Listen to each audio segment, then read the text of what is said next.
Hey, it's the podcast guy. Sutton United talked on podcast. It's the Sutton Podcast. And there it is!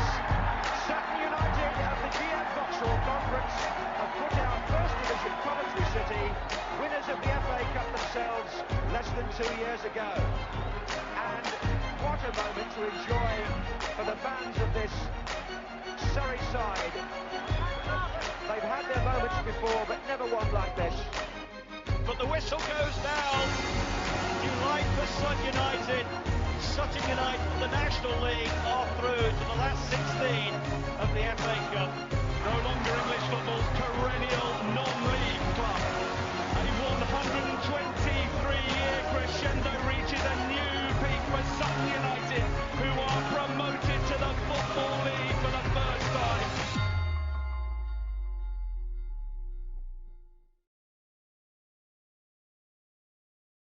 Hello and welcome to another episode of Sutton United Talk Time Podcast. It's the Sutton Podcast in association with Lucky Star Gin. I'm, as always, your host, Mike, and with me today we have both Will and Steve.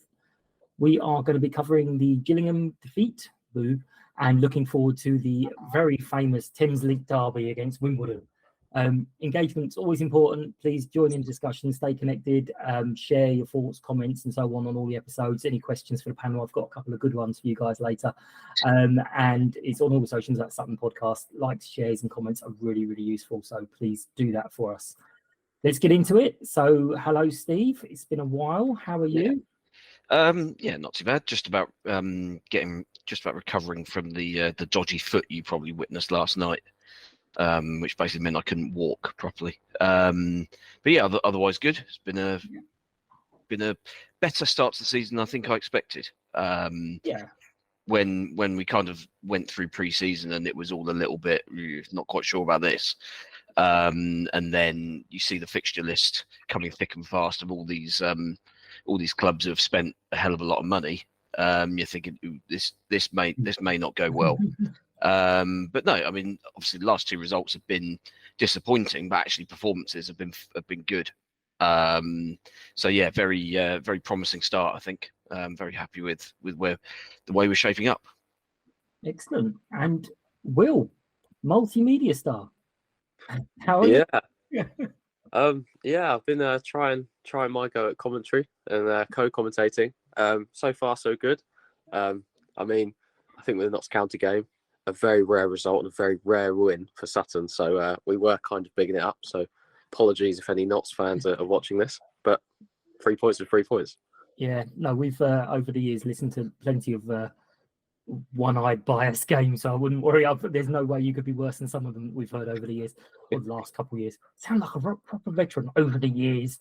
But a couple of quick bits of club news. I did hear you on the Sagas thing the other day, and you did get it ever so slightly wrong with the ladies team because they are now charging for entry. So ladies start against Millwall on Sunday, and it's £5 entry. I can't remember what it is for kids. I think it's free for kids. But they have a £20 season ticket offer. So basically 4 games and you're covered. So everyone grab that. And they are going to open the bar at 10:30 on Sunday, which sounds awful, but it's the Women's World Cup. So who knows what happens? I wonder if the bar will be easier to get served at than it was last night. Probably, yeah. I mean, I did see some Gillingham fans with their videos of the away end as well. Was quite a long queue as well. So yeah, people will be getting upset on that. But yeah, might see a few people down there. I haven't quite decided if I'm going to watch the World Cup down there because I get very superstitious, as people will know, and I have to watch things in the right place. Supporters coach, the Newport still taking bookings, I think. So I think Wimbledon will be a last chance for that. And obviously there's the train strike, as I mentioned, go see them at the Hub. There's also the card for John at the Hub. And they are taking bookings for other games, including Wickham, which is a nightmare to get to. Right, let's talk about the match. We'll start with you, Will. Firstly, the lineup announcement. We sort of replaced the suspended Smith with the equally short Cashket, and Coley was put to the bench and Clay came in. Obviously, Harry was then pushed out wide, although I was surprised, maybe wrongly surprised, but he was put on the left and we put Amari on the right. What were your thoughts ahead of kickoff with that team? Well, against Gillingham, I think going into the game, both sides have got a lot of ex-Millwall players. It was going to be a tackle-heavy game, wasn't it? So I think you need Clay, Eastman and Beautyman all in the lineup. And the only way to get them in was to drop either Patrick or Coley. And unfortunately, it was Coley this time. But it was good having him on because it was a fresh pair of legs. And he's so fast. It's a bit more than a fresh pair of legs, isn't it, bringing him on? But it's, on occasions, maybe this season, you're going to have to kind of drop one of the wingers to get a bit more experience and tough tackling. So it was kind of annoying, but at the same time, I can see why it was done. Yeah. I mean, I was a little bit worried, Steve, when we had, and Rizzo's joining in the podcast today. I was just getting a bit concerned because obviously with no O'Brien or Cashgate or even Hish on the bench on Saturday, suddenly with Smith getting sent off, it's like, so we've got Lee and Tope up front and that's it. But what were your thoughts sort of ahead of the game? Yeah, I mean, I think obviously Smith, having done what he did on Saturday, has put us in a bit of a hole with, especially with a couple of players picking up knocks. O'Brien seemed to be hobbling quite a lot towards the end of the Cambridge game. Was obviously fine to take his penalty, but the last 5-10 minutes seemed to be a little bit of a struggle for him. So, I think him not being around was kind of expected. It kind of felt, that lineup felt like it was with either Coley was carrying something and it was a case of, right, we just want to protect him a little bit, or whether there was a specific plan for Beautyman to plug a particular gap.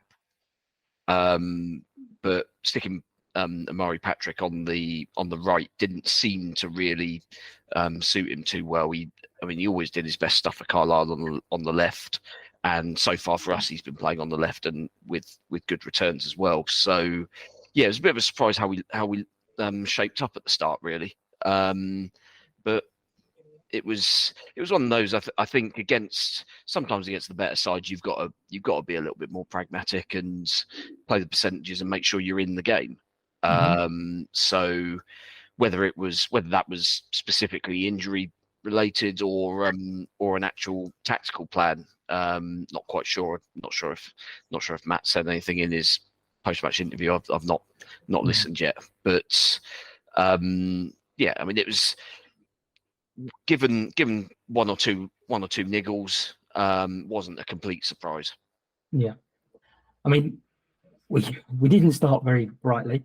They did seem quite good, bit of passing it around, but the goal came from a mistake. I think someone did try and say, well, it wasn't just one defender, but it was clearly a player who's done well for us so far, but a big mistake from Omar in defence for their goal.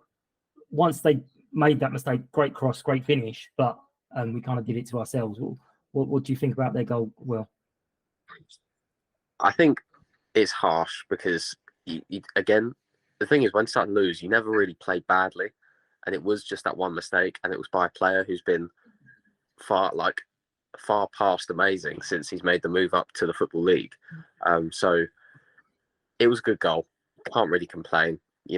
There's a reason why they're the only team to go 3 out of 3 and yet to concede a goal. So once they go ahead, they're hard to topple. So it was a good goal and just unlucky, really unlucky. Yeah, you had the same view, physical view as me, Steve. I'm not saying you had the same opinion. What was your thought on the goal? It was frustrating, but I don't mind that we're trying to be a little bit more technical when we're coming out with the ball rather than just launching it forward all the time. Angol's nowhere near as good in the air as Smith is. While Smith is going to win everything and he'll bring everything down. Angol I think is best with the ball to feet and trying to work the ball into good areas so that we can make the most of his ability, I think is the way to go. And Schwimmi's not quite got that pass right. The attackers intercepted it and he's anticipated it really well. On another day, Swimmy sees him coming and he drops the shoulder and he comes inside. And everyone sort of gives him a big cheer. Yeah, well, nicely done. That looked great.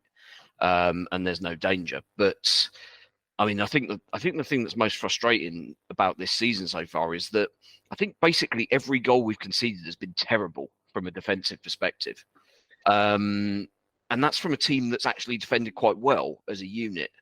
So it's really frustrating that those individual mistakes are being sort of truly punished every time. Whereas, I mean, obviously we took advantage of Knott's generosity on the opening day, but you could probably say that in the other games we've had to work pretty hard to get anywhere near the opposition's goal and to create the chances. Like I think we created enough last night.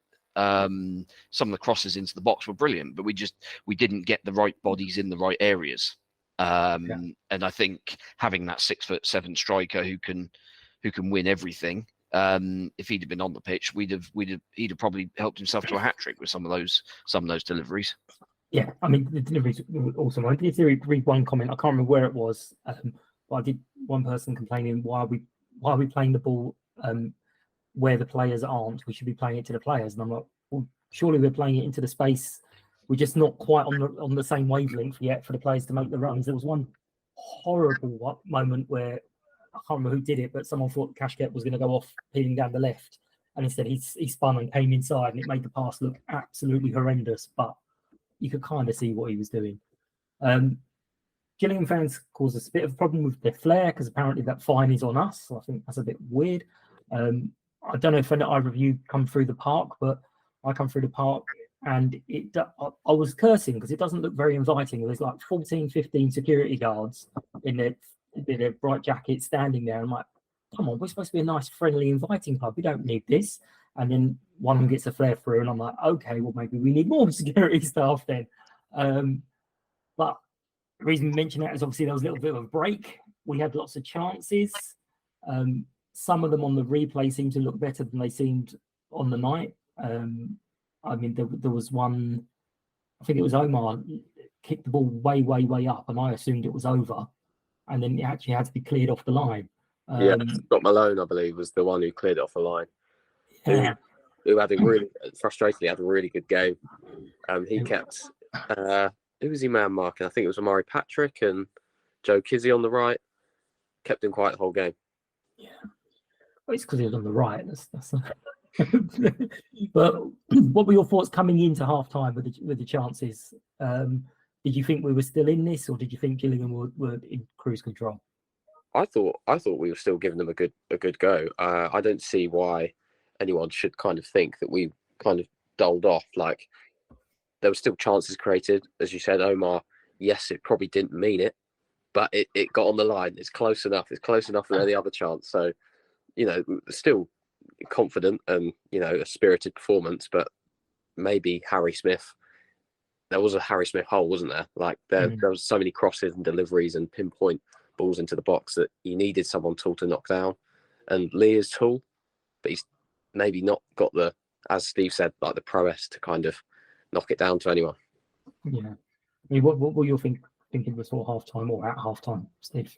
Well, I was already annoyed with the linesman in front of us, who'd not flagged for one of the most outrageous offsides I've seen for a long time. The guy was a good 10, 15 yards behind our back four, trotting back from closing the keeper down off a back pass, and the ball got played back to him. He'd obviously come back from the offside position, and the linesman somehow decided he was going to keep the flag down. Which didn't bode well for the second half when we were attacking, and as it turns out he made the wrong call on a slightly tighter decision. Yeah, I mean the only possible thing on the one you're talking about is he was so offside that the linesman kind of didn't factor him in because he was looking here. But he shouldn't. Quite possibly, he's a professional linesman, so that's his only job there at football. But I mean, it did seem. I mean, I've had one Gillingham fan very upset with me when I said that they weren't impressive. They did what they had to do, but they weren't impressive. But did they have to be? Did they need to push on, or they just keep us at bay? I thought they were I thought they were quite good. I mean, from an attacking sense, they didn't offer a huge amount, but defensively they were insanely well organised. Seemed like they're super fit, and they've got a hell of a lot of pace in that team, so they don't get countered on really. There was one chance second half, I think, where we tried to launch a counter attack, but 3 of them just converged on Clay, I think it was, who was trying to run through the middle.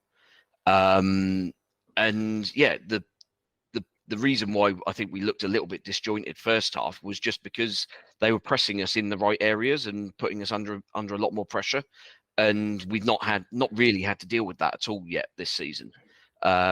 Teams, I mean, Notts County sat off us quite a lot. Because obviously they had 10 men for most of the game. Cambridge had their style, which doesn't seem to be especially high tempo.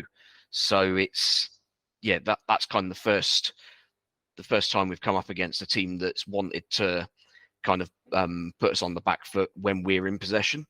And also I think it's basically 2 teams that don't want the ball. Really, yeah. Both teams want to be quite reactive and counter-attacking, and unfortunately they ended up just getting slightly the better of it in the end. Yeah. Well, what was your thoughts? Do you feel like they needed to do more, or Not necessarily. I think in terms of like the way they kind of got their goal and just stayed like as a compact, solid entity, and it was just so hard to break them down. As you said again, Steve, they're so fast. Not a single player on that team couldn't run. Like, everyone was just immense. And what was amazing about their back 4 is when they needed to, they just pulled out the most dirty yet clean tackle. I think it was Oggy did one on Cashkit, and he's gone straight through him. But at the same time, I couldn't help but think that's probably the best tackle I've seen this season, but whilst being one of the dirtiest. yeah. Well, I can't remember which way round it was. Scott had 2 good chances. One we will come back to, but another one, there was a great build up down the left, and he kind of volleyed it straight at the keeper. Either side might have been a problem, but sort of directly at the keeper, which is good. And then the one you've already kind of mentioned, Steve, the offside, which at the time I quite confidently said to everyone, no, he's well offside. And then the Jules in the Blood guy was saying he's seen a photo, and I was like, no, send me the photo. And it's like, oh, okay, he wasn't as well offside as I thought he was. And one of their fans has even said that the linesman that you referred to was indicating that he's come back from an offside position. Yeah. Which it was from a throw on. No, I think both. I think he chased. I think Cashkit had chased a ball down to the byline. Maybe that was from a throw-in, but then he'd laid the ball back and the ball would come back into the area, because Cashkit was definitely coming back from the goal line.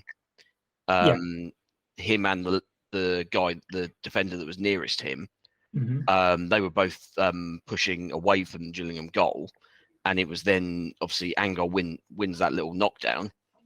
And he's just darted in there, and I mean, I must admit, at the time I didn't really think an awful lot of it, because I don't think I was expecting the ball to end up there and for him to be even able to get involved. Yeah.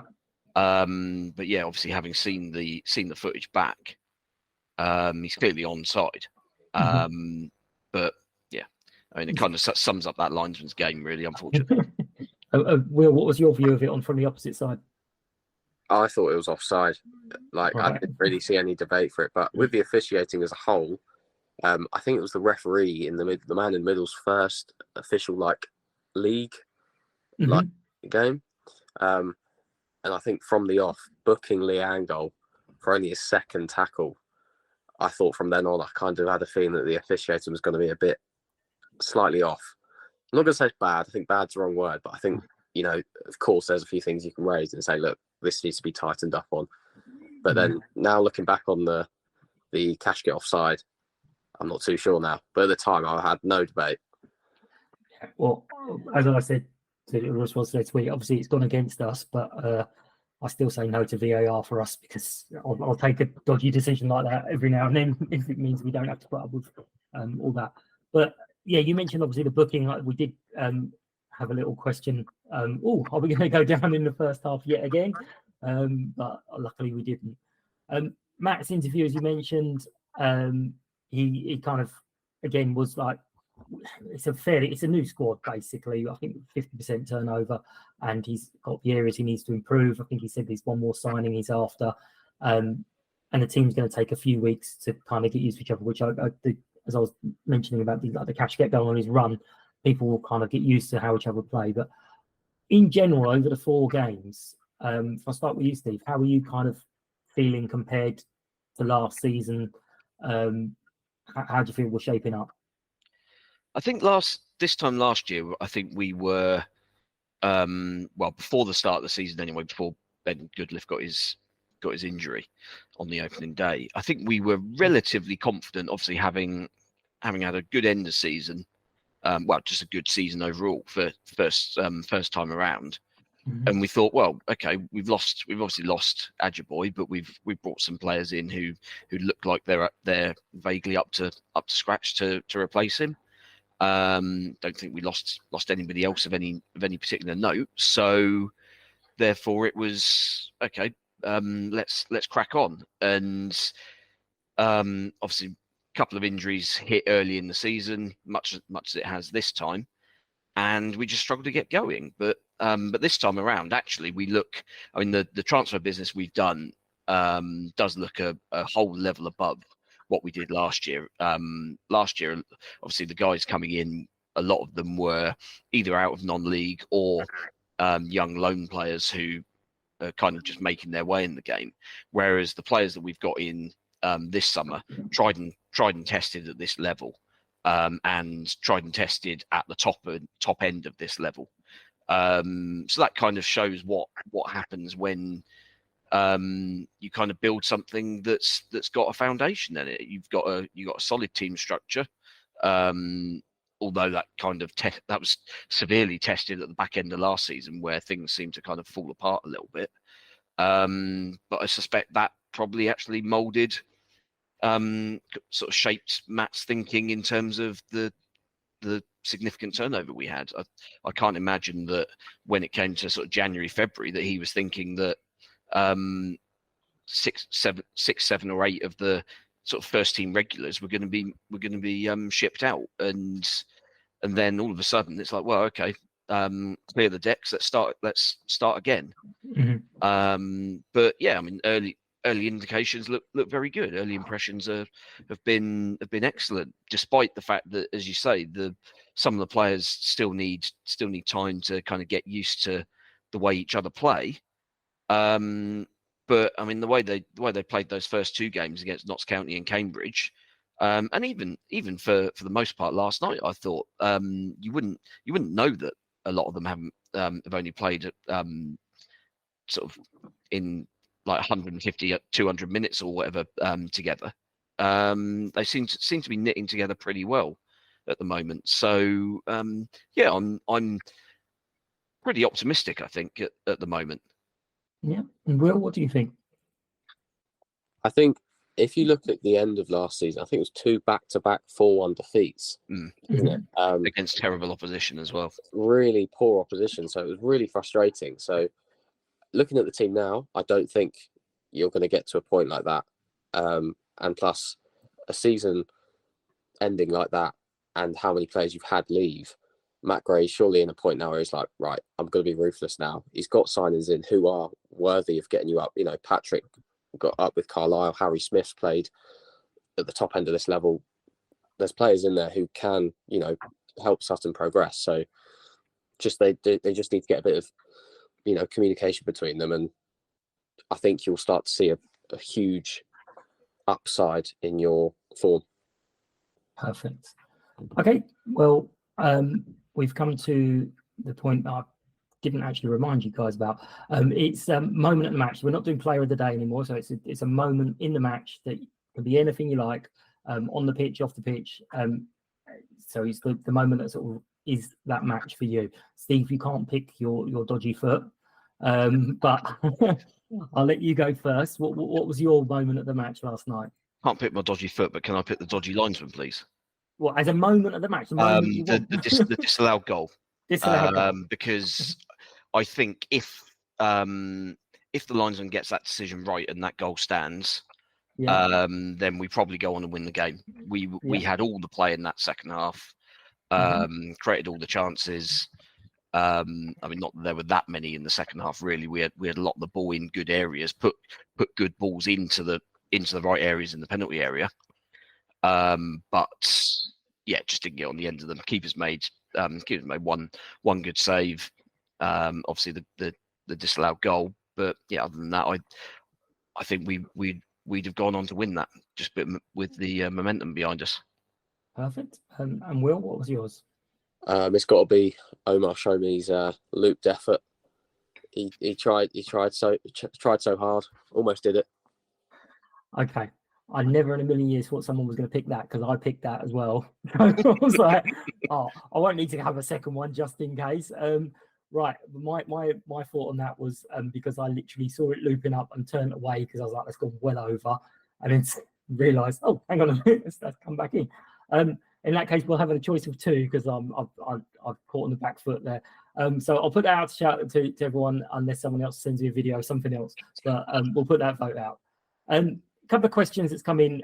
One brilliant one, I have to say. So we lots of people saying, do we think we missed Smith? Obviously, we've covered that a little bit.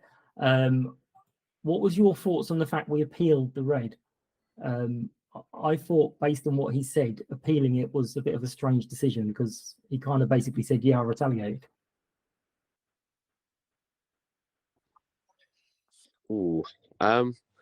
Well, I don't think, because if you appeal it, can the extension go on?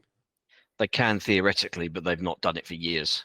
No, to my memory, nobody's been upgraded for frivolous appeal. I'm not too clear how that one works, but yeah, I don't know why you'd appeal it, because I think all the rules are tightened. So, you're probably not going to get away with anything until they've maybe, I don't know, come Christmas time, fixed what they need to loosen up on or drop or anything like that. So a red card's a red card, I think. Yeah, I think Matt was kind of saying, it wasn't as clear as the fourth said. Yeah, but I mean, the problem is that the video footage that you get from there, everything's kind of happening right at the edge of screen, and the camera is 70 yards away. Yeah. You don't get a good view, and in League Two, we're not using multi-camera, so there isn't another angle for us to look at to get any more information on it. Obviously, we know what Harry's how Harry's described the incident. And I can well imagine that what happened is as he said, but he's been around long enough to know that you don't react like that. Yeah, because you're giving the referee a decision to make. It was, and yeah, I mean, I would, regardless of whether it was sort of goaded into it or whatever, you got to be clever.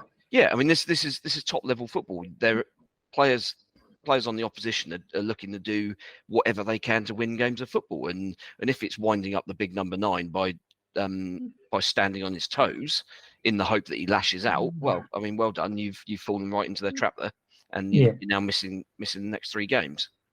Well, I had someone on my Sunday team who used to literally scream "Ah, ref" just before the tackle came in.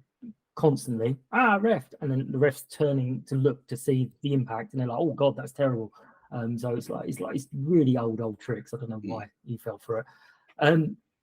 There was lots of comment about hoofing up to the 5'5" Hashkit, and then when Omar was up front for the last 10 minutes, playing it to feet. So that was an interesting choice. But the question I really loved is, do we think that Jenny the Giraffe needs to be extended now because so many of our players are so tall? Do we need a bigger neck on Jenny? Yes. Yes, right. There we go. We've solved that problem. Easy. That was easy. Yeah, it's an easy one, wasn't it? Burning issues. Well, Right. I'm looking forward to some sort of team lineup where you've got Harry Smith one side, Jenny the Draft the other, and then Cashgate in the middle, a little bit like what England were doing in the Ashes with Ben Duckett. Look on the Not the Top 20 for a couple of weeks ago. Have we already done it? And it wasn't Jenny the Giraffe. It was Ben, not Ben. What am I talking about? It was Harry, Cashgate, Omar. Ah, excellent. It's like, he's been stitched right up here. What's happened there? But yeah, Ali Maxwell took that picture and said someone stitched Cashgate right up. Right, we're going to look forward to Wimbledon, the super duper wonderful Tens Link Loop Derby, whatever it's called, where you can get a special badge on the app that I can't say the name of. Footballogy. That's the one. Thank you very much. And we are joined by Mark from Same Old Wombles podcast. Hey, Mark, how are you? Good evening, gentlemen. Pleasure to be on here. Pleasure to be able to return the favour after you featured on our episode this week. I did. I was asked to give a brief, simple one-word answer, and about 4.5 minutes later, I went, "Oh, you asked for a short answer, didn't you?" I was listening to it on my way to work this morning. It did make me laugh walking across Blackfriars Bridge. You listen back to them. Oh my god! Right. Tell us a little bit about yourself. How long you've been supporting Wimbledon, and kind of what got you started in it. I'm a Wimbledon fan from Wimbledon. Random Londoners from London scenario. My dad took me to Plough Lane in December '77, our first season in the league. Way back before dinosaurs roamed the earth, as my kids tell me. Apparently to shut me up on a Saturday afternoon because I was a bit hyperactive. And that was it. Before I knew it, I had a season ticket. And before I even really properly understood, myself and my dad were going. My sister would come along as well. She's 4 years older than me. And we happened to, I guess, completely flukily, be Wimbledon fans coming into that era, which turned into the Harry Bassett era, which turned into the Crazy Gang, which turned into being promoted into Division 1 and the FA Cup final and so on. So I've been a Wimbledon fan for touching 46 years, 45 and a bit years, man and boy, as they say. And now I live fairly close by. I'm a Don Trust board member, so that's the supporters trust that owns the club. So I'm on the board, and I was actually genuinely getting emails today asking me, did I want a ticket in the boardroom at Stamford Bridge for our League Cup tie? And I said no, because frankly, I can't think of anything worse. Yeah, did have that. I know when we got to Wembley last year, I entered a couple of competitions, just one of those silly Papa John things. It was like, you could win hospitality, and I was like, yeah, I won't. Will I? We all know I'm not going to do that. But, we were very lucky, actually. I have twin 16-year-olds. They're 16 now, but when we got to the playoff final against Plymouth 2016, so what's that, 7 years ago? So they were 8, 9. And we got tickets in the second row of the actual stand behind the goal that we scored both our goals in. So there's some quite good publicity shots that were used and were seen on all the papers. And they're really good because my wife's in them, friends of ours are in them, my daughter's in them, and I'm cut out on the left. And presumably being that low down, you probably didn't see an awful lot at the other end. No, but we scored both goals at our end, so it didn't really matter. But you were talking about your giraffe character. I am actually 6'8", so the joke going around some of the WhatsApp groups this week was if I couldn't get a ticket for Saturday, then I should just volunteer to be your giraffe for the Saturday. Do you have any silly traditions or superstitions on match day for yourself?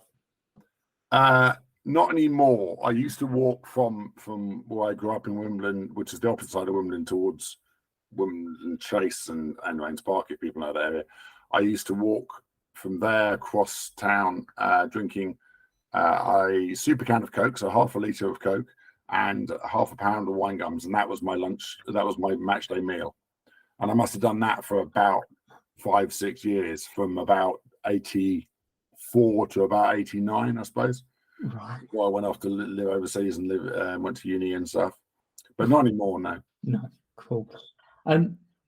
So we've got this magic wand. You could pick one player from your team's history to pluck and put into the current squad. Who are you picking? I guess mine's biased, and not many people would necessarily know this, but most people have a favourite player that is one of the first players that they sort of ever fell in love with when they first started supporting the team, whatever age they were. Mine was John Leslie, who was a fox in the box, 5'8", 5'9". I would say compared to Cashgate, but frankly, I've seen Cashgate play, and I don't think Cashgate's fit to clean John Leslie's boots. But that's just a personal opinion. So John Leslie, who's a fox in the box striker, and we don't have we have lots of things in our current team, much improved on last season, as you were just talking about with your own team. But we don't have a fox in the box at the moment. Hopefully, I'm hoping we might be able to pick someone up online before the end of the transfer window. Cool. Yeah, I think it is definite. Everyone falls in love with their someone from that first team that you ever watch, and sometimes it can be really random. Like we had a goalkeeper on loan called Will Puddy, and one of the guys at work is like, that's his favourite player. And I'm like, he played about 8 games. How can he be your favourite player? What on earth is that all about? I had a crazy situation years later where I was invited to a testimonial dinner for Alan Batsford, who's the manager that orchestrated that team that got us promoted into the Football League in the first place in the mid-70s. And this is going back 20 years now. And John Leslie was there, and my wife was with me, and she found out that he was there, and so she introduced me to him. And I was like 30 something, the early 30s at this point, and I sat down and I was completely speechless. It was like a 7-year-old meeting Beyonce or something, you know. Ridiculous. I've done a couple with Lenny Dennis, little chats like this. He's like, "Oh, I'll be at the club on Saturday. Come and say hi." And I'm like, "Not a chance. Not a chance I'm doing that." So it's a little bit early to do this question, but I've got to start it sometime. How's like the season been so far? How are your players gelling so far? And has there been sort of any highs, lows yet? It's easier probably to preface that with how the last couple of years have been. So where we're at as a fan base. Last couple of years, frankly, have been a bit of a car crash. We spent 5 years fighting very hard in League One to stay up. You mentioned when you came on saying Old Wombles about wanting to push on and possibly go into League One, having been there and seen it and done that. Unless you have major resources to be able to do that, even in League One, I wouldn't bother, because it's just an absolute slog. And then you get someone like Barry Bannon coming down earning 20 grand a week in League One and playing you off the park. So we were awful, and we got relegated. Finally, you can't say you deserved to get relegated, but we got relegated season before last. Last year, we won 2 games after Christmas. You thought your end of season was bad. Well, you know, we beat Colchester on the 28th of December, and until last night, as we record this, when we beat Colchester again, that was 143 days, I think it was, since our last away win. And it all fell apart, basically. It got very toxic. It got toxic on the pitch. The game we played against you guys at Plough Lane, there were discussions which turned into disagreements, which turned almost into fights between fans off the pitch. And yeah, it really wasn't a pleasant atmosphere. We had a meet the manager thing at the end of the season, which again was a bit of a car crash. So we went into this season wanting to essentially completely reset, and we have reset. We've got 10 new signings in. Some of the players that were either earning decent money and that we couldn't really afford and certainly didn't deserve that money have been shipped out, have been released. And we've got a completely brand new midfield. Literally every player we have in midfield is brand new, is not someone that featured last season. And we got no more than 3 players from last season playing. And so far, so good. We haven't lost. Yeah. I know we were pre-recording this before the Sutton game, but we haven't lost a game this season, including pre-season yet. Cool, excellent. Well, I'm going to start with you on this one, Steve.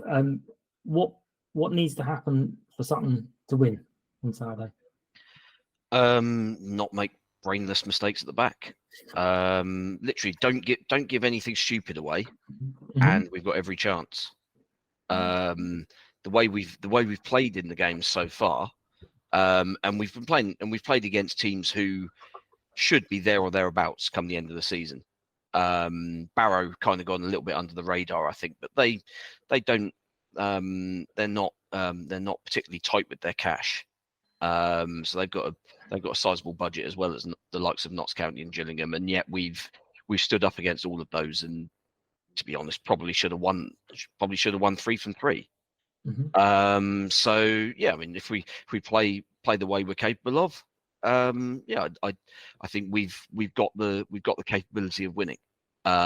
It's about cutting out those mistakes, and yeah, that's ultimately that's been the difference in the results so far this season.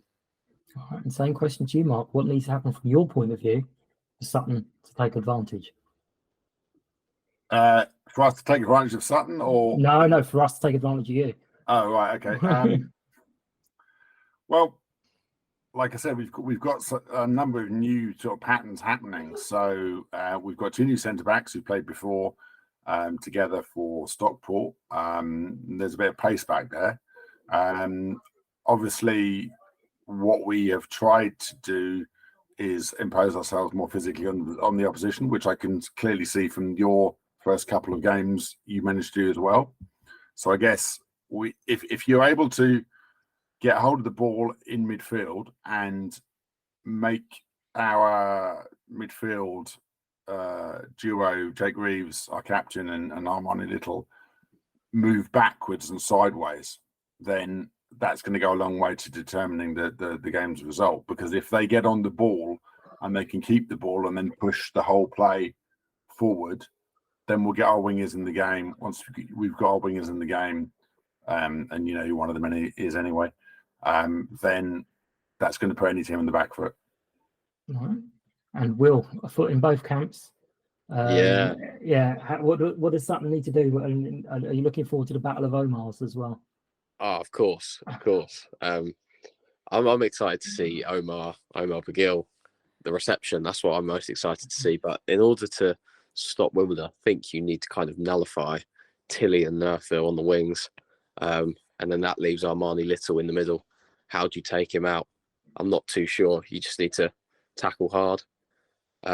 I think it depends on who we're playing. If we've got... Sounds like a job for Craig Eastman to me. Yeah. Exactly. If only we had a Craig Eastman, a Craig Clay, and a Harry Busterman. Oh, wait. We have all 3. Yeah, I think we just need to tackle hard, treat it like more than a Thames Link derby. And but yeah, Wimbledon are a new look team, and Johnny Jackson has got a lot of confidence, and I think the team really want to play for him compared to last season. It looked like they didn't really want to know him. So I don't know how. I must admit, I'm amazed that Jackson's still there.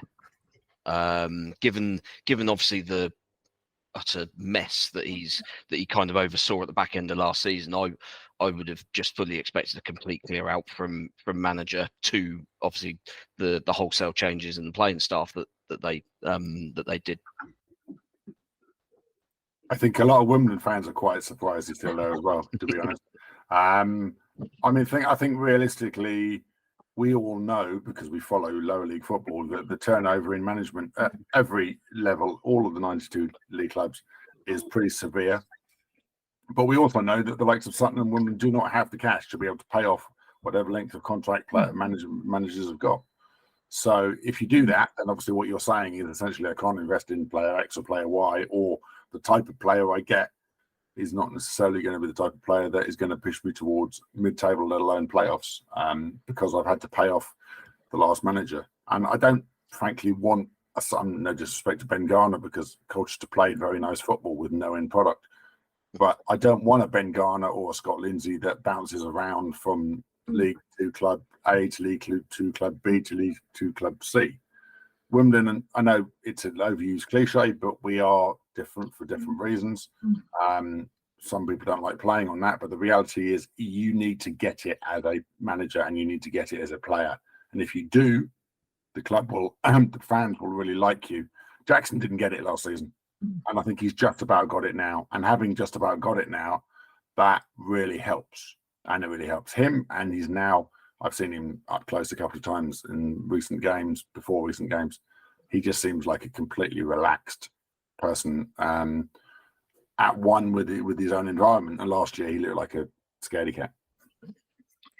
Again, it can be difficult, obviously, with managers coming in, potentially not always all their players. Whereas we're slightly different. We've got Matt for going into year 5 now, year 4, can't remember. But we've run him for a long time. It's clearly his team. It's really his club, to be fair. So again, it's an early season match, so this is probably a silly question, but can we draw any implications for this match, one way or another, or is it just an early season August match, get it over with and push on till September? I'll start with you, Mark, on that. Is there any potential implications for this match for winning, losing? Having talked about the car crash we had the last couple of years, there's still an element of PTSD with the Wimbledon fans. We fronted up against Wrexham and we fronted up against Grimsby. We beat Coventry in the League Cup, and people were still saying, "Yeah, but we haven't actually won a game. We haven't won a league game." It's like, oh, come on. So then we front up last night against Colchester. It's like, yeah, we've got to keep this going. And people are harking back to how poorly we played against Sutton. I'm sure you three will disagree, but it was a blatant foul for that goal. I was directly in line with it, and I think it was Omar that fouled him. So there you go. No, your own player bumped into him. No, he didn't. No, he didn't. But let's go over that. Otherwise, we'll be here all night, virtually. But no, I mean, in simple terms, the fans felt shortchanged. So what we want as fans for every team, every game, is that the team puts on a performance that the fans can be proud of. They've certainly done that every game so far this season, including pre-season. They certainly didn't do that against Sutton twice last year. We don't really feel like it's a derby. Again, I know you talked when you came on saying Old Wombles about Sutton's rivalries being different.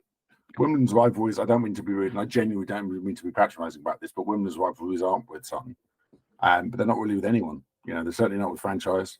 They used to be with Chelsea and Charlton and Millwall and so on, but they're not really with Sutton. So we were so frustrated last year that we played poorly, and we played poorly against a local team. Fair enough. Steve, do you think there's any kind of potential implications for the? Other than kind of ongoing bragging rights, not a huge amount. I mean, I think that it was the away game, wasn't it? When was that? Was it October, November last year when? Oh, the away game at Plough Lane. Sorry, yeah. Yes. Which basically kick-started our good run of form across Christmas and New Year, and that kind of set us up nicely. Having been pretty iffy previously with all kinds of injuries, and basically just we were effectively kicking games off, playing for 0-0 because we knew we had no energy in the legs because everyone was kind of out on their feet. Once we got through that game, and that gave us so much confidence, and I think it could have a similar galvanizing effect where you win a big game against your local neighbours.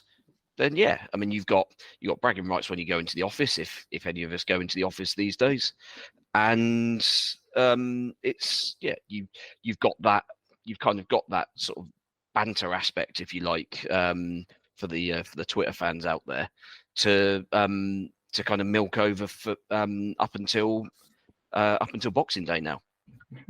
Yeah. Will, what do you think?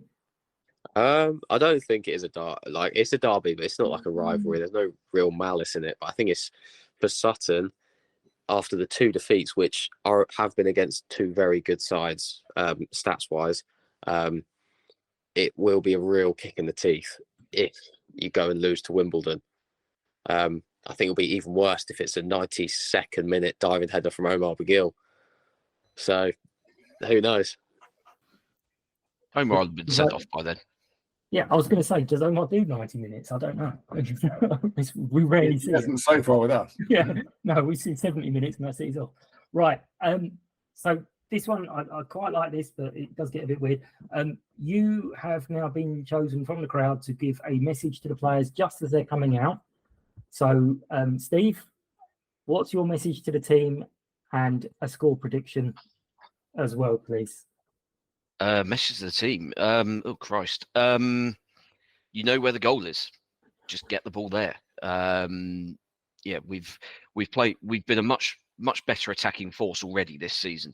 I mean, I know I say that after a shutout last night, but we've created chances against good teams in this division, and there's no reason why we can't do that again Saturday. So keep at it on the attacking side and just switch on mentally at the back, because it's those mistakes that have cost us. Prediction, I mean, I've got to go for a win, haven't I? Same as last year, 2-1. 2-1. So it's 2 a goal and 2-1. Will, what would your message to your players be? My message would be, look, on the podcast we were saying that it's not a derby anymore, so I want you to go out there, studs up tackles, let's make it one. My prediction would be a very entertaining 0-0. 0-0. Okay. 9-a-side. 9-a-side 0-0. Yeah. And 25 minutes of added time. Mark, what was your prediction and your message to the players and prediction? Message to the players. Your players. This is not ours. To our players, yeah. To Sutton players, feel free to go and studs up so you get yourself sent up quickly. And have there been more sendings after Sutton games this season than any other game? I don't know. Message to our players. This game matters. Every game in League Two matters, but this game specifically matters to the fans that travel home and away. You've got the strongest, loudest away support today.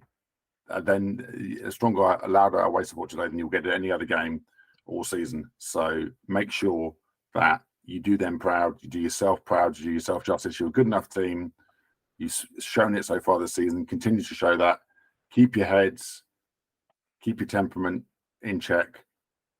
Shoot on sight, and you'll be fine. You'll bring home 3 points. Match prediction 2-1 Wimbledon. 2-1 Wimbledon. Okay. Except we're not letting goals in, actually, so I'm probably being generous giving you the one.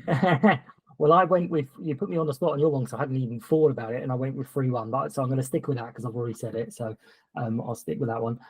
One thing I didn't discuss about our game, so I wanted to get you involved in this as well, Mark. The added time. Jesus Christ. You got a couple of minutes. Bizarre in our game yesterday because there did seem to be opinion of a lot of wasted time, especially from some of the Gillingham players. And you kind of think, well, the ref seems to not be hurrying them up because he's going to obviously add it on at the end. And there was a 3-minute thing where a flare was thrown on the pitch. And I think we only had 2 minutes at the end of the first half and only 4 minutes at the end of the second half. Yeah. Do we think they've scrapped this now or just don't care, or the ref just had to get off last night? They definitely haven't scrapped it. I mean, I'm only basing it on games we saw. So we played Coventry midweek last week, League Cup tie. We scored on the 87th minute to equalise. Then they showed 6 minutes injury time, extra time, added time, whatever you want to call it.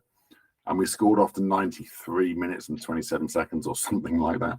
And of course, therefore, you have even more time added. But then Coventry then brought on a sub during this additional time after they'd gone 2-1 down.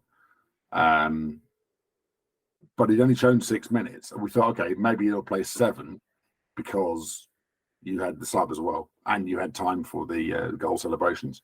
The problem was at 97 minutes, our players, while the ball was in play, started gesticulating with the referee, pointing at the scoreboard at the other end of the pitch. Coventry had the ball and Coventry had a shot on goal. It's ridiculous. Keeper saved it and it was all right. Wrexham, we played 90.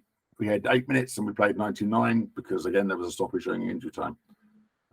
So it looks like not only are they adding the time on, but also, I don't know about your game, I know you as mentioned red cards, we've had more players booked for utterly pointless, silly, unnecessary, not dissent-related things in the games this season so far than I can remember in any game last year.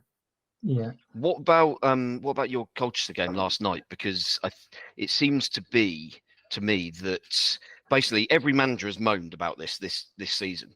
For whatever reason, they've just decided no. Actually, we want the game. The managers want the game shorter. They're happy for all the players on the opposition to time waste, apart from when it costs them a game, and then they'll whinge constantly. But it kind of felt to me like last night was actually the referees have kind of seen the carnage of the first 2 or 3 rounds of games and decided, okay, that was a little bit silly. Let's rein it in. Because yeah, I mean, as you said, Mike, there were 8 substitutions in the second half. There was a couple of minor injury stoppages. There was one in just at the start of injury time where one of our players went down injured and the entire Gillingham team went over to the bench to have a drink. And yet they literally played 94 minutes and 3 seconds. And it was just like, how have you come to this absolute nonsense decision? Like even last season, we'd have had 5 or 6 minutes added for that, and he's just decided, no, I can't be asked with this. It's just infuriating. I mean, if you're gonna have a diktat from on high to right, we're gonna stamp out this time wasting, and we saw in the Cambridge game last week in the cup that all of a sudden players weren't knocking the ball away. Mhm. Players were moving away quickly, and it looked as if literally after one round of league games, a lot of players had learnt and were backing off, and games were pretty free flowing. There was still quite a lot of time added on, but the game was flowing a lot better, and it just felt like a more watchable game. I think I saw a study. Someone worked out that the ball in play time in League 2 last season was something absolutely disgraceful, like averaging like 47 minutes a game. And it's like, come on, lads, we've got to do something about this. And it looked like IFAB and the FA and PGMOL and whoever else, whatever other acronyms make these decisions, decided that, yep, okay, now is the time that we're going to act on this. And after 2.5 weeks, they've decided, nah, not fussed. Maybe I thought for a minute you were talking about them applying common sense. That's never going to happen with football. Officially.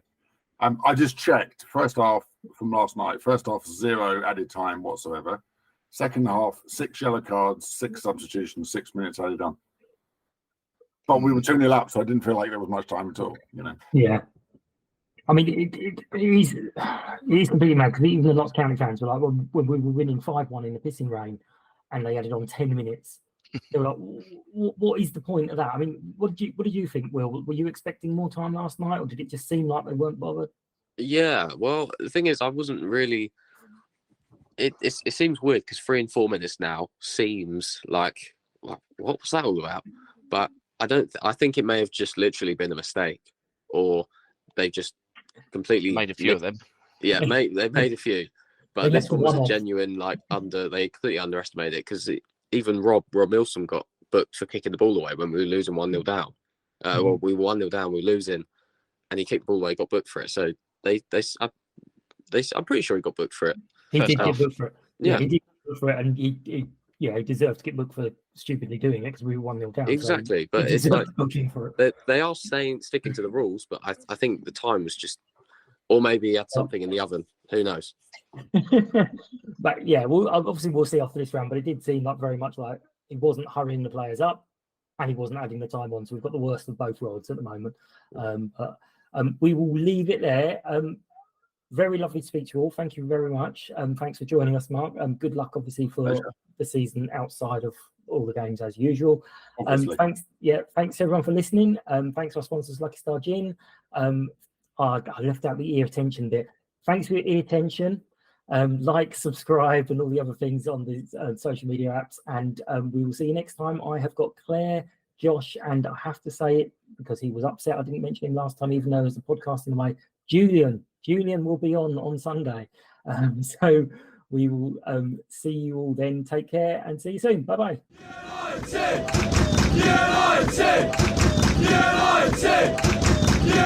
United!